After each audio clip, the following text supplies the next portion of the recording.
بسم اللہ الرحمن الرحیم۔ آج جس موضوع پر بات کرنے والے ہیں وہ بہت حساس اور بہت ہی اہم مسئلہ ہے۔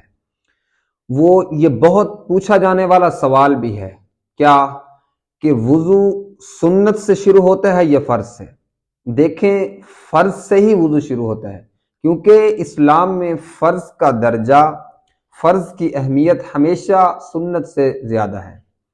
لیکن جیسا کہ نماز فرض ہے، لیکن اسے پڑھنے کے لیے سنت سے ہم سیکھ سکتے ہیں۔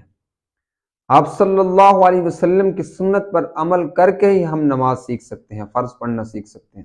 ایسا ہی یوں کہہ لیں کہ اسلام میں فرض جیسا کہ جسم ہے، سنت اس کا لباس ہے۔ وہ کیسے؟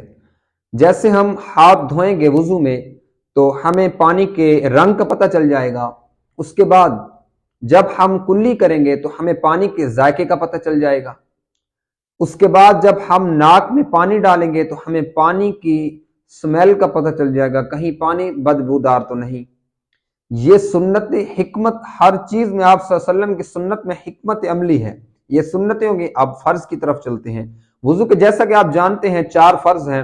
سب سے پہلے منہ دھونا، اس کے بعد کہنی سمیت بازو دھونا، اس کے بعد سر کے چوتھائی حصے کا مسح کرنا، اور چوتھا فرض ہے پاؤں، اپنے پاؤں ٹخنوں سمیت دھونا۔ یہ فرض مکمل ہو گئے۔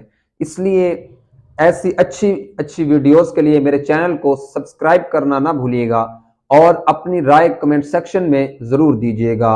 اللہ حافظ۔